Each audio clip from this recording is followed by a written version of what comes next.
Yes, dumating na yung guys, yung aking vitamins. Thank you, ma'am, Mentor Leo. Andito na yung vitamins. Yung sana. Yan. Yan guys. Ito yung self-essential. Thank you. May balot pa. O yan. Kapag ano na tayo yung ating mga pa-order. Yan. Yan guys. Thank you, Mentor Leo. Ang bilis. Kahapon mo lang inihulog. Dumating na kanina. Hindi ko agad nabuksan. Pero okay naman siya. Wala naman diferensya yung kanyang packaging. Okay. Bye-bye. Thank you, LBC pala. Naasahan talaga agad sa oras yung LBC. Kasi mabilis yung dating. Hindi siya nadidelay. So, ngayon guys,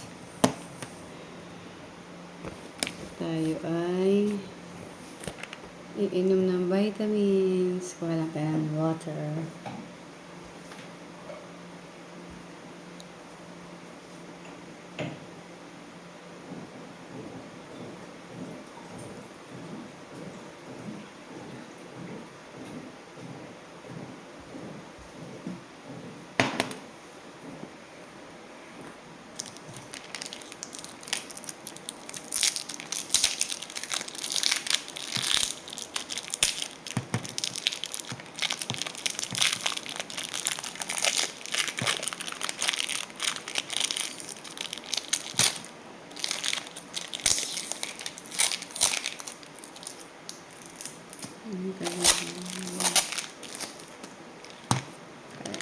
Buksan muna natin siya.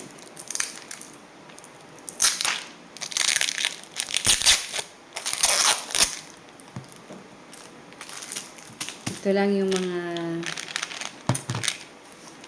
vitamins na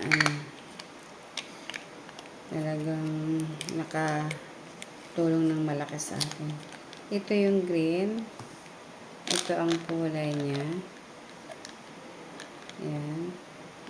May pagka-yellow. So, inumin natin. Ganito lang naman ang pag-inom yan. Kasi ang iba nalalakihan. Ganito lang ang inom. Konting tubig lang.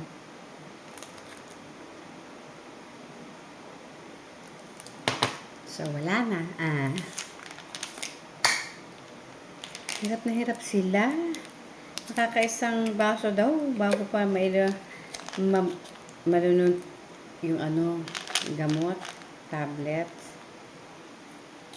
Bakit? Sabi ko, ako nga, ang iba nga hindi nga mayroon tubig pero naiinom nila yung tablet, yung medicine. O siyan guys, so ito pa. Ito. Kasi, kung ang pag-inom ninyo ay pupunin niyo yung bibig niyo ng tubig, so magiging mangyayari nga, may iwan pa rin yung gamot. Iikot lang sa loob ng bibig niyo. So, ang gagawin niyo, konting tubig lang.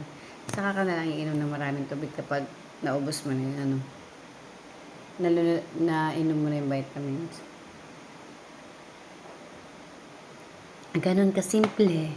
Bakit ba nahihirapan? Kasi mahirap daw inumin. Ay ngayon, ganon lang ang pag-inom. Yun ang technique. Konting-konting tubig lang. Tapos, sabay lunok. Tapos, yun. Kasi ang iba kasi nahihirapan daw silang uminom. So, ayun naman ang binibigay kong technique. Konting tubig. Konting tubig lang. Tapos, kainom ng maraming tubig kapag nainom mo na siyang parehas. So, yun lang guys. At tulog na tayo. Good night, everyone. Pagod ang lola.